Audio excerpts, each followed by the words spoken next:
താഴെ പറയുന്ന ഏത് മാർഗത്തിലൂടെ ആണ് എയ്ഡ്സ് പകരാത്തത്? ലൈംഗിക ബന്ധത്തിലൂടെ, അമ്മയിൽ നിന്ന് കുഞ്ഞിലേക്ക്, കൊതുക്, ഈച്ച തുടങ്ങിയ ജീവികളിലൂടെ, സിറിഞ്ച്, സൂചി എന്നിവയിലൂടെ.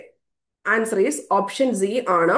കൊതുക്, ഈച്ച തുടങ്ങിയവയിലൂടെ ആണ് എയ്ഡ്സ് പകരാത്തത്. കൊതുക്, ഈച്ച തുടങ്ങിയ ജീവികളിലൂടെയാണ് എയ്ഡ്സ് പകരാത്തത്. അപ്പൊ ലൈംഗിക ബന്ധത്തിലൂടെയും അമ്മയിൽ നിന്ന് കുഞ്ഞിലേക്കും സിറിഞ്ച്, സൂചി എന്നിവയിലൂടെയും എല്ലാം എന്ത് പകരുന്നതാണ്? എയ്ഡ്സ് പകരുന്നത് ആണ്. എയ്ഡ്സിന്റെ പൂർണ്ണ രൂപം അക്വേർഡ് ഇമ്മ്യൂണോ ഡെഫിഷ്യൻസി സിൻഡ്രോം എന്നാണ്. Acquired, ACQUIRED, acquired immuno deficiency syndrome എന്നാണ്. അതാണ് എയ്ഡ്സിന്റെ പൂർണ്ണ രൂപം എന്ന് പറയുന്നത്. അക്വേർഡ് ഇമ്മ്യൂണോ ഡെഫിഷ്യൻസി സിൻഡ്രോം എന്നാണ് എയ്ഡ്സിന്റെ പൂർണ്ണരൂപം. ഏത് വർഷം മുതലാണ് ഇതിന് ആ പേര് നൽകിയത്? 1982 മുതലാണ് എയ്ഡ്സിന് ആ ഒരു പേര് നൽകിയത്. ഇതിന്റെ പ്രധാനമായിട്ടും കാരണം ഏതു വൈറസ് ആണ്? HIV വൈറസ് ആണ്. ഏത് വൈറസ് ആണ് എയ്ഡ്സിന് കാരണമായിട്ടുള്ളത്? HIV virus. ഇതെന്ന് പറഞ്ഞത് ഒരു റിഡ്രോ വൈറസ് ആണ്. അതായത് റിഡ്രോ വൈറസ് ആണ്. അതായത് ജനിതക വസ്തു ഒരു ആവരണം കൊണ്ട് പൊതിഞ്ഞിരിക്കുന്ന എ ഗ്രൂപ്പ് ഓഫ് വൈറസ് ആണ് റിഡ്രോ വൈറസ് കൊണ്ട് ഉദ്ദേശിക്കുന്നത്. ഈ റിഡ്രോ വൈറസ് വിഭാഗത്തിലുള്ള ഒരു കാറ്റഗറിയാണ് ഏത്? HIV. ഇപ്പൊ HIV ഏത് ടൈപ്പ് ഓഫ് വൈറസ് ആണ് എന്ന് ചോദിച്ചു കഴിഞ്ഞാൽ റിഡ്രോ വൈറസ് എന്ന് ഓർത്തു വെച്ചേക്കണം. എയ്ഡ്സിന് കാരണമായിട്ടുള്ള വൈറസ് ചോദിച്ചാൽ HIV വൈറസ്. ആ HIV ഏത് കാറ്റഗറിയാണ്? റിഡ്രോ വൈറസിന്റെ കാറ്റഗറിയാണ്.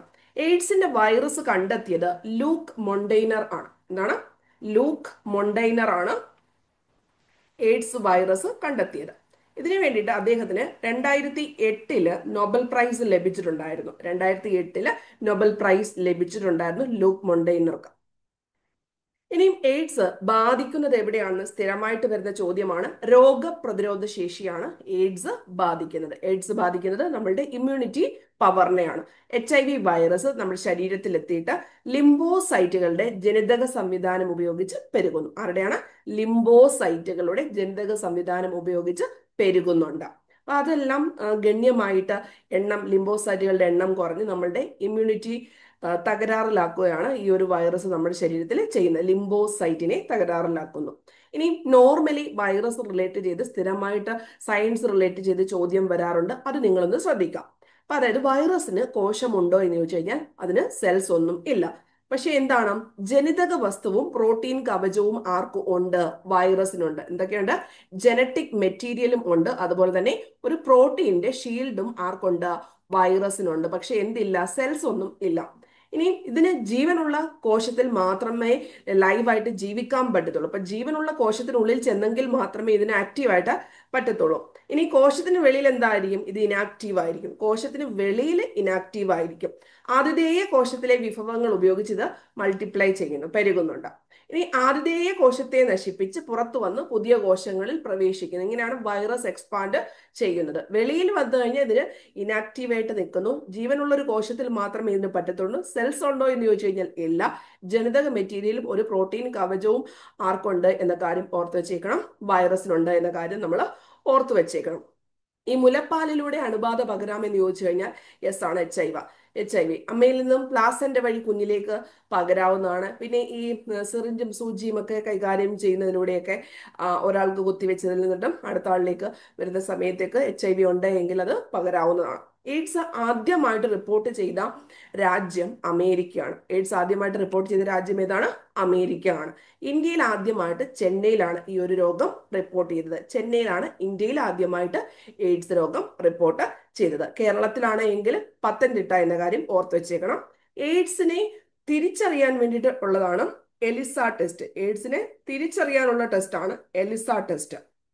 അതേസമയം സ്ഥിരീകരിക്കാൻ വേണ്ടിയിട്ടുള്ളതാണ് വെസ്റ്റേൺ ബ്ലോട്ട് ടെസ്റ്റ്. സ്ഥിരീകരിക്കാൻ വെസ്റ്റേൺ ബ്ലോട്ട് ടെസ്റ്റും എലിസ ടെസ്റ്റ് എന്ന് പറഞ്ഞു കഴിഞ്ഞാൽ തിരിച്ചറിയാൻ വേണ്ടിയിട്ടുള്ള പ്രാഥമിക പരിശോധനയാണ് സോറി എലിസ ടെസ്റ്റോട് ഉദ്ദേശിക്കുന്നത്. പ്രാഥമിക പരിശോധന എലിസ ടെസ്റ്റും വെസ്റ്റേൺ ബ്ലോട്ട് എന്ന് പറഞ്ഞിരിക്കുന്നത് സ്ഥിരീകരിക്കാൻ വേണ്ടിയിട്ടുള്ള ടെസ്റ്റും ആണ്.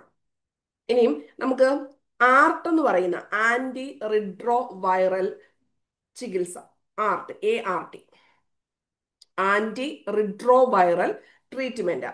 അതായത് തെരഞ്ഞെടുക്കപ്പെട്ട സർക്കാർ ആശുപത്രികളിലൂടെ എയ്ഡ്സ് രോഗികൾക്ക് ചികിത്സ നൽകുന്ന പരിപാടി ആണ് ആർട്ട് എന്ന് പറഞ്ഞിരിക്കുന്നത്. തെരഞ്ഞെടുക്കപ്പെട്ട ഗവൺമെന്റ് ആശുപത്രികളിലൂടെ എയ്ഡ്സ് രോഗികൾക്ക് ചികിത്സ നൽകുന്നതാണ് ART, ആന്റി റിട്രോവൈറൽ ട്രീറ്റ്മെന്റ് എന്ന് പറയുന്നത്.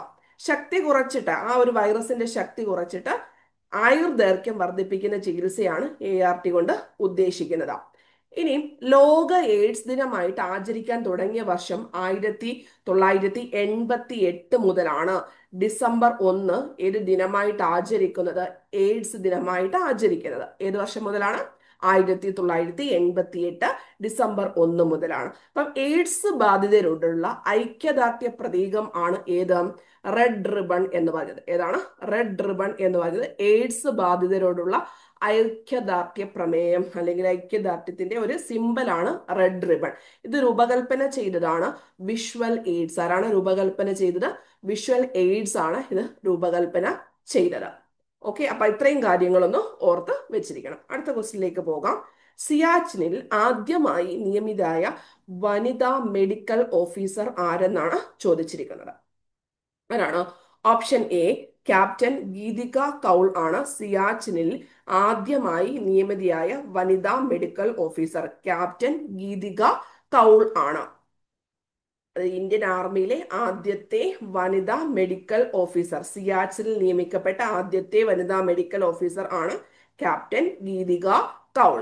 ഇനി ആദ്യ വനിതാ ഓഫീസർ സിയാച്ചിനിൽ എന്ന് ചോദിച്ചു കഴിഞ്ഞാൽ ശിവ ചൗഹാൻ ആണ്. ശിവ ചൗഹാൻ ആണ് സിയാച്ചിനിലുള്ള ആദ്യത്തെ വനിതാ ഓഫീസർ. വനിത വുമൺ ഓഫീസർ സിയാച്ചിനിൽ നിയമിതനെന്ന് ചോദിച്ചു കഴിഞ്ഞാൽ ശിവ ചൗഹാൻ ആണ്. ശിവ ചൗഹാൻ. ഇന്ത്യൻ ആർമിയിൽ നിന്ന് സിയാച്ചിൻ ഗ്ലേസിയറിൽ ഓപ്പറേഷൻ പോസ്റ്റിലേക്ക് നിയമിക്കപ്പെട്ട ആദ്യത്തെ വനിതാ മെഡിക്കൽ ഓഫീസർ എന്ന് ചോദിച്ചു കഴിഞ്ഞാൽ ക്യാപ്റ്റൻ ഫാത്തിമ വസീം. ക്വസ്റ്റ്യൻ ഞാൻ ഒന്നുകൂടെ പറയാം, ശ്രദ്ധിക്കണം. ഫാത്തിമ വസീം എന്ന് പറയുന്നത് ഇന്ത്യൻ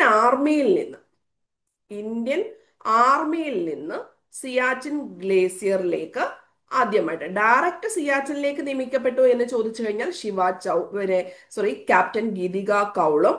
ഇന്ത്യൻ ആർമിയിൽ നിന്ന് സിയാച്ചിനിലേക്ക് ആ ഒരു പോസ്റ്റിലേക്ക് നിയമിക്കപ്പെട്ട ആദ്യത്തെ വനിതാ മെഡിക്കൽ ഓഫീസർ ഫാത്തിമ വസീം.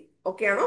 അപ്പൊ സിയാച്ചിനിൽ ഡയറക്റ്റ് ആയിട്ട് ചോദിച്ചു കഴിഞ്ഞാൽ ക്യാപ്റ്റൻ ഗീതിക കൗളും, ഇന്ത്യൻ ആർമിയിൽ നിന്ന് സിയാച്ചിൻ ഗ്ലേസിയറിലേക്ക് പോസ്റ്റ് ചെയ്യപ്പെട്ട അല്ലെങ്കിൽ ആ ഒരു പോസ്റ്റിലേക്ക് പോയ ആദ്യത്തെ വനിതാ മെഡിക്കൽ ഓഫീസർ ഫാത്തിമ വസീമും ആണ്.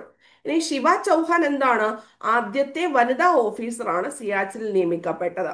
ഓക്കെ, ഇനി IMOയുടെ ധീരതാ പുരസ്കാരം നേടിയ ആദ്യ വനിതയാണ് ക്യാപ്റ്റൻ രാധിക മേനോൻ. ക്യാപ്റ്റൻ രാധിക മേനോൻ ആണ് IMOയുടെ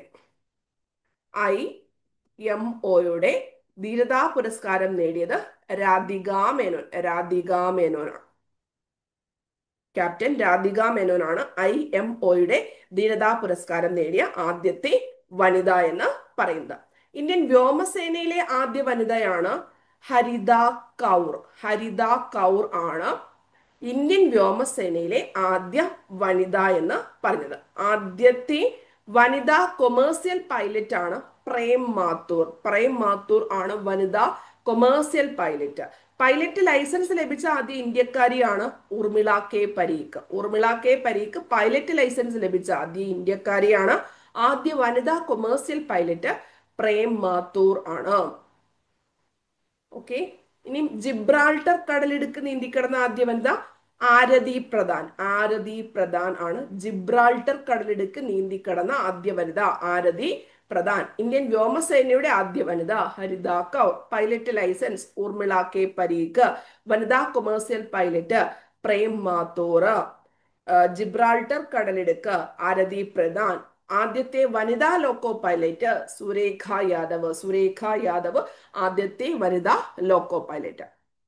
അടുത്ത ക്വസ്റ്റ്യൻ നോക്കാം. നാഷണൽ ക്രൈം റെക്കോർഡ്സ് ബ്യൂറോയുടെ റിപ്പോർട്ട് പ്രകാരം ഏറ്റവും സുരക്ഷിതമായ ഇന്ത്യൻ നഗരം എന്ന ബഹുമതി നേടിയ നഗരം ഏതെന്നാണ്. കുറെ റിപ്പീറ്റഡ് ആയിട്ട് 4 years ആയിട്ട് ആരുടേതാണ് വരുന്നത്? കൊൽക്കട്ടയാണ് വരുന്നത്. അതായത് നാഷണൽ ക്രൈം റെക്കോർഡ്സ് ബ്യൂറോയുടെ റിപ്പോർട്ട് അനുസരിച്ച് ഏറ്റവും കൂടുതൽ ആത്മഹത്യാ നിരക്കുള്ള നഗരം എന്ന് പറയുന്നത് ഏതാണ്? കൊല്ലം ജില്ലയാണ്, അല്ലെങ്കിൽ കൊല്ലം ആണ് നാഷണൽ ക്രൈം റെക്കോർഡ്സ് ബ്യൂറോയുടെ റിപ്പോർട്ട് അനുസരിച്ച് ഏറ്റവും കൂടുതൽ ആത്മഹത്യാ നിരക്കുള്ള നഗരം. ഇതെല്ലാം ഏറ്റവും ലേറ്റസ്റ്റ് ആയിട്ട് 2025 പുറത്തുവിട്ടെങ്കിലും 2023 റിപ്പോർട്ട് അനുസരിച്ചിട്ടാണ് ഈ കാര്യങ്ങൾ പറയുന്നത്. അത് ആ റിപ്പോർട്ട് അനുസരിച്ച് നാലാമതും കൊൽക്കത്ത തന്നെയാണ് വരുന്നത്. അപ്പം ഇതിനകത്ത് താരതമ്യപ്പെടുത്തുന്നത് 20 ലക്ഷത്തിലധികം ജനസംഖ്യയുള്ള 19 നഗരങ്ങളെ താരതമ്യപ്പെടുത്തുമ്പോഴാണ് ഇങ്ങനെ നഗരങ്ങളെയൊക്കെ തിരഞ്ഞെടുക്കുന്നത്. 20 ലക്ഷത്തിലധികം ജനസംഖ്യയുള്ള 19 നഗരങ്ങളെ താരതമ്യപ്പെടുത്തിയിട്ടാണ്. ഓക്കെ, ഇത്രയും കാര്യങ്ങൾ ക്ലിയർ ആയെന്ന് വിചാരിക്കുന്നു. ജസ്റ്റ് അത് ആ ഒരു പാറ്റേൺ ക്വസ്റ്റ്യൻസ് സ്ഥിരമായിട്ട് ചോദിക്കാറുണ്ട്. സംസ്ഥാന സർക്കാരിന് കീഴിലുള്ള ആദ്യത്തെ സ്പൈസസ് പാർക്ക് ആരംഭിച്ചത് എവിടെയാണ്? ഓപ്ഷൻ ഡി, തുടങ്ങനാടാണ് സംസ്ഥാന സർക്കാരിന് കീഴിലുള്ള ആദ്യത്തെ സ്പൈസസ് പാർക്ക് ആരംഭിച്ചത്. തുടങ്ങനാട്. തുടങ്ങനാട് ഏത് ജില്ലയാണ്? ഇടുക്കി ജില്ലയിലാണ് തുടങ്ങനാട് എന്ന് പറയുന്നത്. സംസ്ഥാന സർക്കാരിന് കീഴിലുള്ള ആദ്യത്തെ സ്പൈസസ് പാർക്ക് തുടങ്ങനാട്. ഇത് എന്തിനു വേണ്ടിയിട്ടാണ് ഇങ്ങനെയുള്ള വ്യവസായ പാർക്കുകളൊക്കെ സ്റ്റാർട്ട് ചെയ്യുന്നത് ചോദിച്ചു കഴിഞ്ഞാൽ, ചെറുകിട ഇടത്തരം സംരംഭങ്ങളുടെ മൂല്യവർദ്ധിത ഉൽപ്പന്നങ്ങൾ ആഗോള വിപണിയിൽ മത്സരശേഷി വളർത്താനും വിജയം കൈവരിക്കാനുമൊക്കെയാണ് ഈ ഒരു രീതിയിലുള്ള വ്യവസായ പാർക്കുകളൊക്കെ ഉണ്ടാക്കുന്നത്. ഇനിയും തൊടുപുഴയിൽ ഒരു സ്പൈസസ് പാർക്ക് ഉണ്ടായിരുന്നു. അത് ആരംഭിച്ചത് കിൻഫ്രയാണ്. സംസ്ഥാന സർക്കാരിന്റെ ഈ ഒരു സ്പൈസസ് പാർക്ക് ഉദ്ഘാടനം ചെയ്തത് മുഖ്യമന്ത്രി ആണ്, പിണറായി വിജയന്. MSME ക്ലസ്റ്റർ വികസന പരിപാടിയുടെ കീഴിലാണ് ഈ തുടങ്ങനാട് സ്പൈസസ് പാർക്ക് വന്നത്. കേന്ദ്ര സർക്കാരിന്റെ MSME ക്ലസ്റ്റർ വികസന പരിപാടിയുടെ കീഴിലാണ്. ഈ ഒരു സ്പൈസസ് പാർക്ക് വന്നത്. തൊടുപുഴയിലെ കിൻഫ്രയുടെ നേതൃത്വത്തിലാണ് വന്നിരിക്കുന്നത്. സുഗന്ധവ്യഞ്ജനങ്ങളുടെ സംസ്കരണത്തിനും മൂല്യവർദ്ധിത ഉൽപ്പന്നങ്ങൾ തയ്യാറാക്കി വിപണനം ചെയ്തതിനുള്ള അടിസ്ഥാന സൗകര്യങ്ങളാണ് ഈ ഒരു സ്പൈസസ് പാർക്കിൽ ലഭ്യമാകുന്നത്. സുഗന്ധവ്യഞ്ജനങ്ങളുടെ സംസ്കരണവും മൂല്യവർദ്ധിത ഉൽപ്പന്നങ്ങൾ തയ്യാറാക്കി വിപണനം ചെയ്യുന്നതിനുമുള്ള അടിസ്ഥാന സൗകര്യങ്ങളാണ് ഇതിനകത്ത് ലഭ്യമാകുന്നത്. ഇനി പുറ്റടി സ്പൈസസ് പാർക്ക് സ്ഥിതി ചെയ്യുന്നത് ഇടുക്കിയിലാണ്. സ്ഥിതി ചെയ്യുന്നത്. കേന്ദ്ര ഏലം ഗവേഷണ കേന്ദ്രം എവിടെയാണ്? മയിലാടുംപാറയിലാണ് കേന്ദ്ര ഏലം ഗവേഷണ കേന്ദ്രം. ഇനി കേരളത്തിലെ ഏലം ഗവേഷണ കേന്ദ്രമാണ് പാമ്പാടുംപാറ. കേന്ദ്രത്തിലേത് മയിലാടുംപാറ, കേരളത്തിലെ ഏലം ഗവേഷണ കേന്ദ്രം പാമ്പാടുംപാറ. രണ്ടും ഇടുക്കി ജില്ലയിലാണ്.